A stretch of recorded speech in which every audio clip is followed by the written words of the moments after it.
Madiliman ang landas na iyong tinatahak, muling liliwanag dahil sa Ama nating dakila. Makinig at sumubaybay dito sa Tanglaw sa Daan ng Buhay.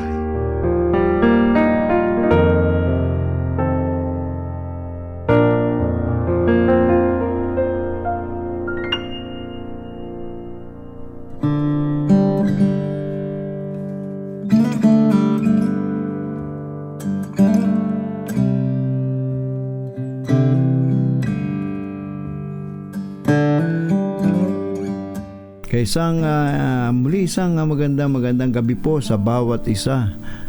Ngayon po ay tayo naman po ay mag-aaral ng salita ng Diyos at sa mga naandyan na sa kanilang bahay, magandang gabi. At sa mga bago pa lang uuwi, ingat-ingat, no? At tayo po ay ngayon ay darako naman sa ating pong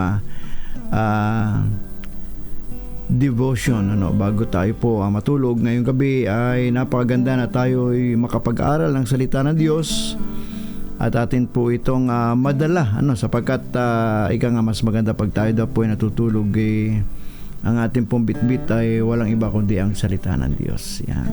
Okay, kamusta po kayo? Kamusta po ang buong maghapon?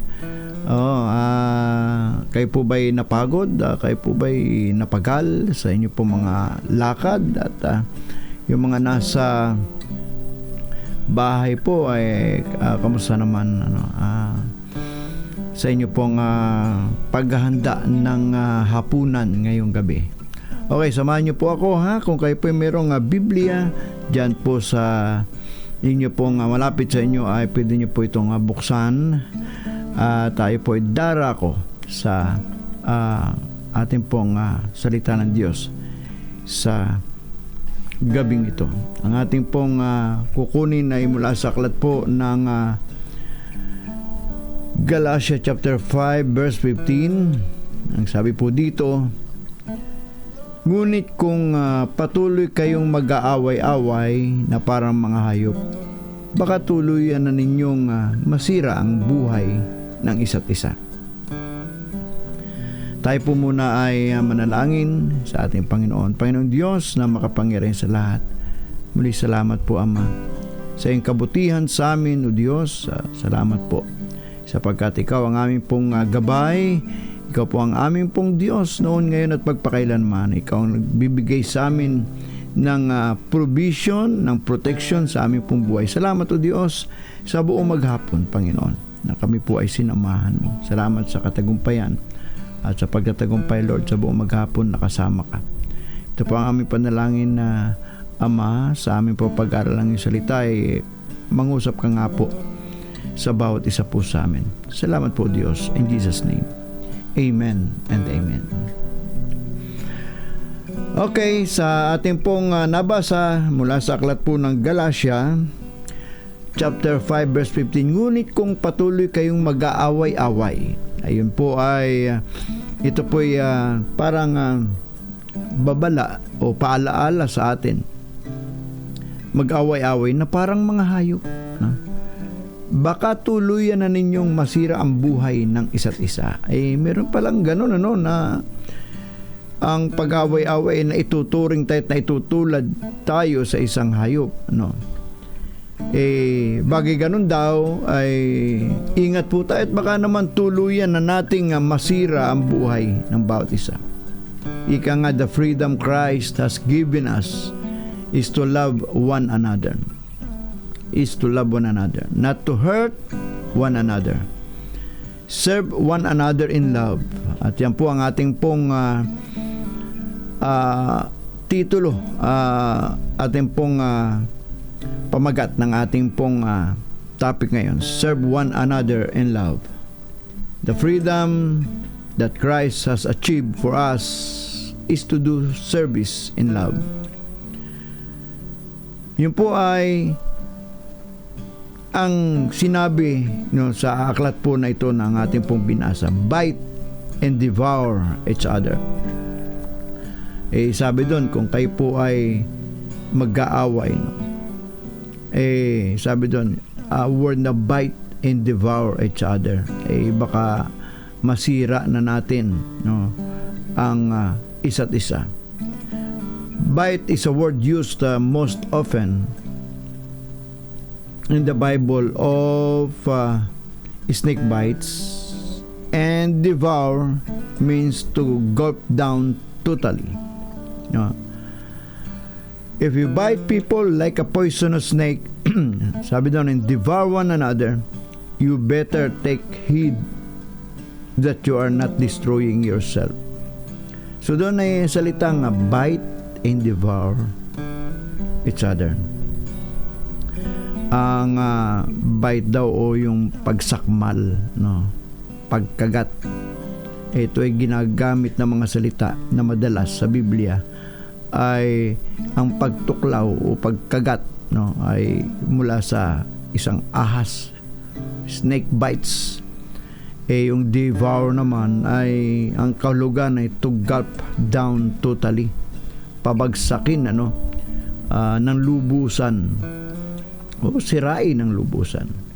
Kaya nga ang sabi doon ay kung yung sasakmalin, tutuklawin, kakagatin ang isang tao like a poisonous snake and devour one another, you better take heed that you are not destroying yourself. At yun po ay babala po sa atin mula po sa salita ng Diyos, sapagkat napakarami ngayon ng mga tao nagsasakmalan, na nagkakagatan sa isa't isa, nagkakasiraan, no? At nagiging bunga ng kanilang ginagawa ay masira ang buhay ng isa't isa. At minsan yung iba pa nga hindi titigil hanggat hindi nasisira, no, ang buhay ng kanya pong kaaway, no. At ito po ay talagang yung word na bite and devour each other nagaganap sa bawat isa. Ngayon po, kung mapapansin po natin ang tao, ganun ngayon. Walang pakialam kung makakasira siya, no, walang pakialam kung ang kanyang gagawin ay makakapagwasak, dahil nga kagalit o ugalit siya. Kaya nga dito tayo po ay pinalaya ng Panginoon dito sa aklat po ng Galatia, ay pinalaya tayo ng Panginoon. Freedom is not freedom to hurt others. Tayo ay pinalaya, tayo lumaya, at hindi tayo pinalaya para manakit ng ating pong kapwa. Dahil kung tayo po yung mga Kristiyano, tayo pinalaya ng Panginoon, at tayo po yung mga anak ng Diyos. At kung tayo mga anak ng Diyos, ikaw ay pinalaya, at hindi dahil doon ay hindi mo dapat gawin na ikaw ay sumira ng buhay ng iyong kapwa. If you think you have your liberty just to devour other people, you are wrong. Nagkakamali ka. Your liberty is to serve people. Ang iyong kalayaan ay para maglingkod sa tao, sa iyong kapwa. And even difficult people. Alam mo yung pag sinabing difficult people, talagang love your enemy nga, di ba? Love your enemy. Mahirap gawin yon, na mahalin mo ang iyong kaaway, pero yun ang sinabi ng Biblia Ang sinabi ng salita ng Diyos, at yun ang gusto ng Panginoon Love your enemy. Ikaw ba yung mamamahal mo yung kaaway? No? Kaaway mo nga yun, no? Mamamahal mo ba siya? Kaya sabi dito, even difficult people. So kinakailangan mag-serve ka o pagsilbihan mo o paglingkuran mo. So Christian freedom is not freedom to endure other people. No. And this should start right within our family. You have never been given liberty for the purpose of hurting someone else. No matter how weak or wrong that person is, we are to serve each other in self-sacrificing love. Yun po ang napakaganda nun. Ikaw ay hindi binigyan ng kalayaan para sa layuning manakit ng iyong kapwa. Kahit kung gaano man ito kahina o kamali ang iyong kapwa, no, at nagkamali sa iyo. And tayo po ay naglilingkod sa bawat isa in self-sacrificing love. In self-sacrificing love. Sa ating pong pagmamahal. No, nagsasakripisyo tayo dahil mahal natin ang ating sarili at mahal natin ang ating kapwa. Serve in Greek is the word deliuth or doulos, no? Doliuet or doulos. It means a bond slave. No, titingnan po natin doon sa salitang Greek. Ang salitang serve. It means bond serve o bond slave. So your freedom is kind of serving others as a servant. Kaya nga dalawa daw pong klase ang paglilingkod eh. Yung bond servant at ang hired servant. Saan ka doon? Hired servant ka ba? O bond servant? Pag bond servant ka, ikaw po ay nagsiserve, no, sa iyong kapwa at minamahal mo ang iyong kapwa tulad ng iyong sarili, kaya napapaglingkuran mo, ayaw mo siyang masaktan. Kaya nga yun po ay ating pong dapat maintindihan at maunawaan. Sa Romans chapter 14 verse 13, kaya nga huwag na tayong maghatulan, sa halip iwasan na nating gumawa ng mga bagay na magiging dahilan ng pagkakasala ng ating kapatid. Ano po sabi na Romans 14:13 na ating paalala po sa atin, huwag na raw tayong maghatulan. Tayo po ang tao ay mahilig humusga ng ating kapwa. Sabi ng Biblia, huwag na tayong maghatulan. Sa halip, iwasan na nating gumawa ng mga bagay na magiging dahilan ng pagkakasala ng ating kapatid.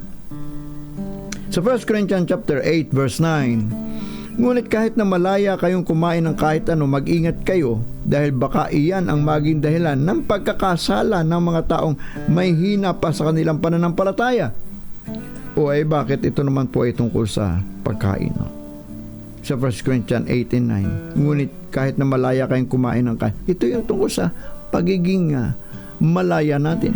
Pero ang sabi na may babala rin.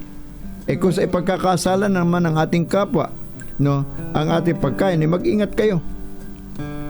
Baka yun naman ang dahilan sa iyong pagkain, pagkakasala, no, pagkakasala ng mga taong may hina pa sa kanilang pananampalataya. Kaya ano po ang sabi ng Pilipos chapter 2 verse 5 and 8, kanina po tayo tumulad.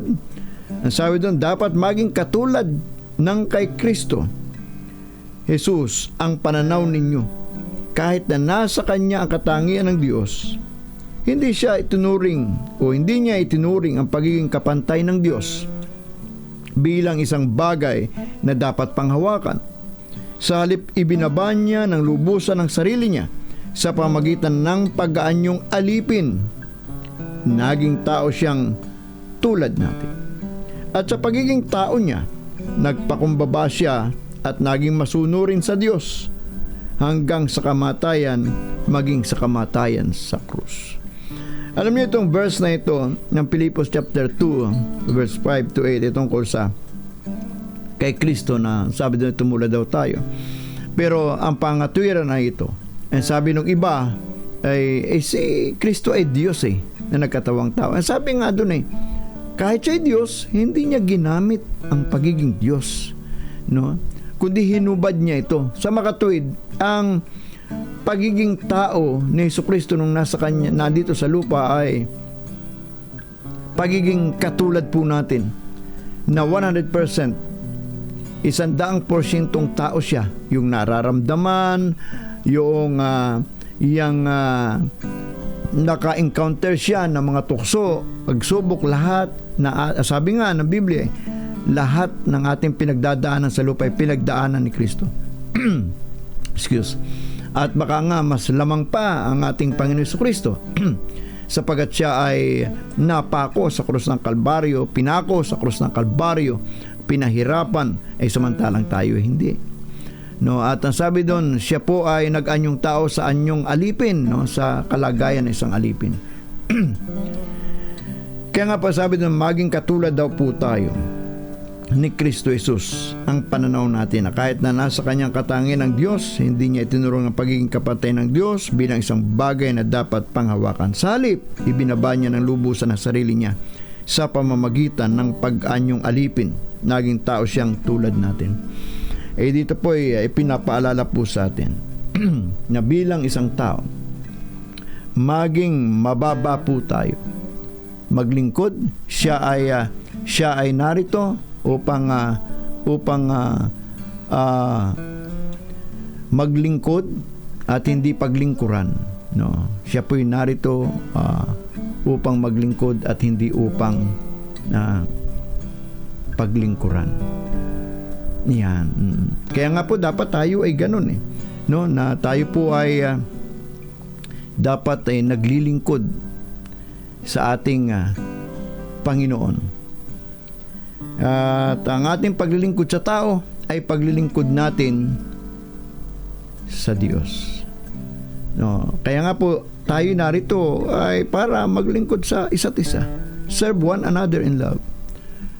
Tayo maglingkod sa isa't isa na may pag-ibig. Hindi po tayo dapat mag-away-away. Kaya po balikan natin yung Galatia chapter 5 verse 15. Ngunit kung patuloy kayong mag-aaway, away na parang mga hayop, baka tuluyan na ninyong masira ang buhay ng isa't isa. Yun po ang babala po sa atin ng salita ng Diyos. Kaya nga po tayo bilang mga anak ng Diyos excuse me ay dapat tayo po maglingkod sa bawat isa. Napakasarap po na tayo po ay naandun sa pagmamahal sa ating kapwa. Napakasarap damhin na ikaw ay nakapaglingkod sa iyong kapwa. Hindi ka naging dahilan na ikasisira ng iyong kapwa. Ayun. Huwag po kayong alis at ako po ay magbabalik.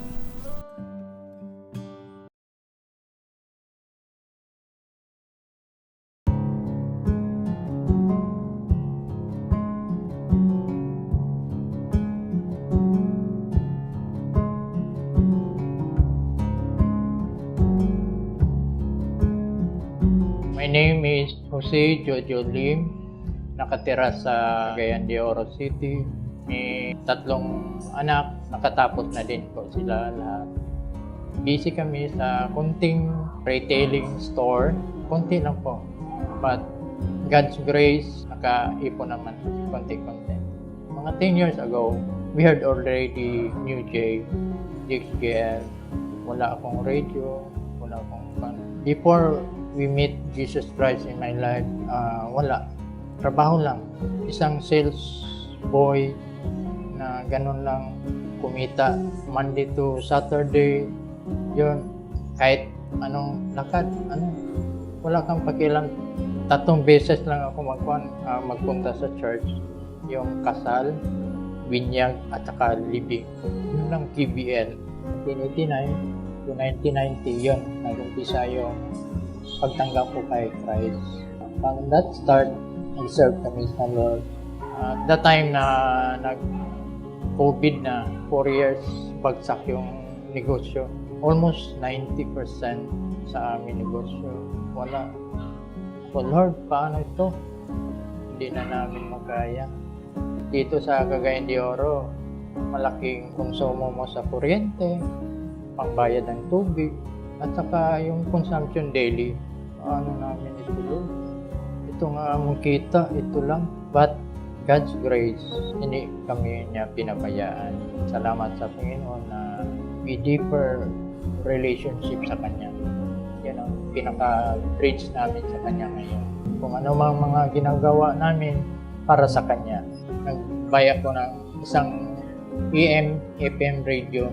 Nag-try ako ng 103.3 New J. Yun, nag-umpisa. From 5 AM to 10 PM in the evening, daily. Maka-inspired sa imo, sa akin, sa family ko. Talagang kahit nandoon pa ron. Naka-on yung radio ko. Salamat na merong ganun na station dito sa Cagayan de Oro kasi isa lang. The one, New J. Maraming salamat sa kanila at saka yung mga DJs naman. Talagang kami masaya sa kanila kasi parang bigay todo talaga. Happy sila, happy din kami. When I receive prize, I belong to Him. Deep inside my heart, I want to serve in a small way others. Not only to the Lord, and to others. Yun ang sabi niya Lord, this is my journey for you hanggang ngayon. I want to serve a little para sa New Gen naman. Kunting-kunti lang barya basta makatulong for the good news to someone. Even though in a small way sa amin, malaki na para sa Panginoon. Happy si Lord, happy kami din.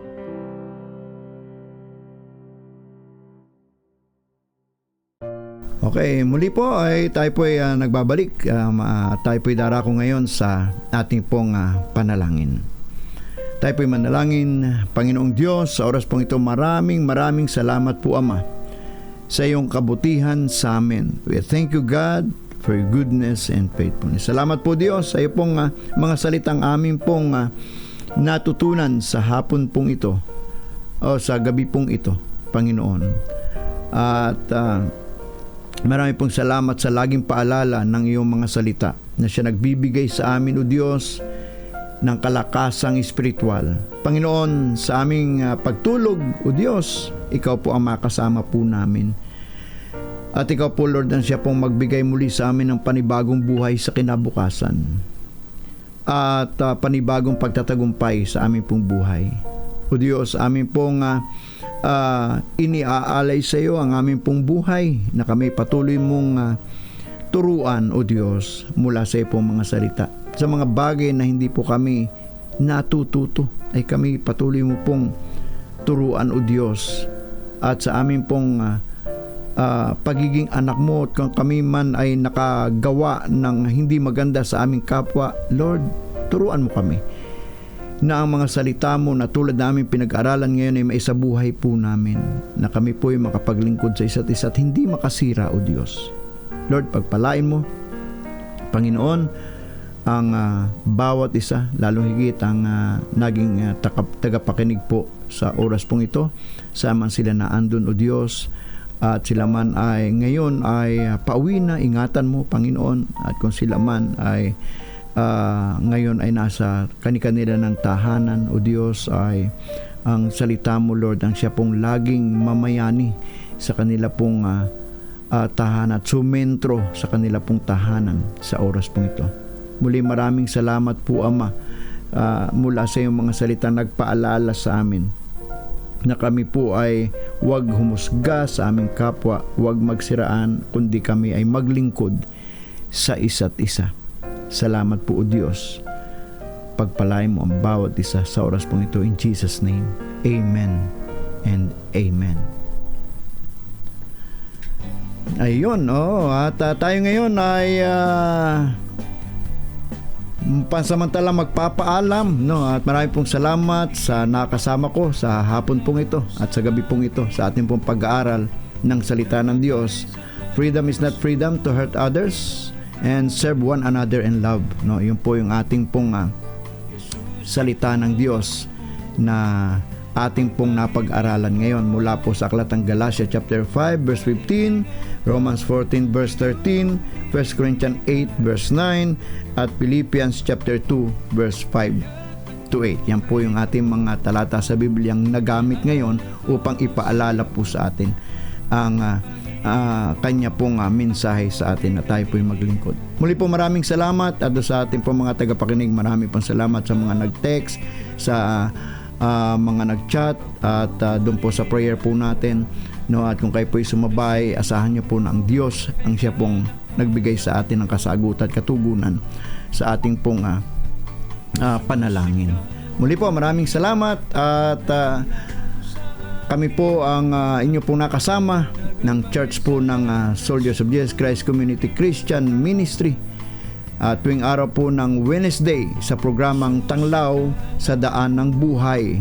At ito po si Roel Erhuela Marami pong salamat sa bawat isa. Ang pagpapala po ng Diyos ay sumaatin sa bawat araw. God bless us all. Bye-bye. Buhay ko ay alay ko sa'yo. Mayroon ka bang mga katanungan o nais ibahaging karanasang magsisilbing inspirasyon sa iba? Ipadala sa pamamagitan ng pag-text sa mga numerong 0946-763-9858 o 0929-359-4298 o email sa info@dway.febc.ph. Maaari ring magmensahe sa aming Facebook page sa Care 104.3 The Way FM.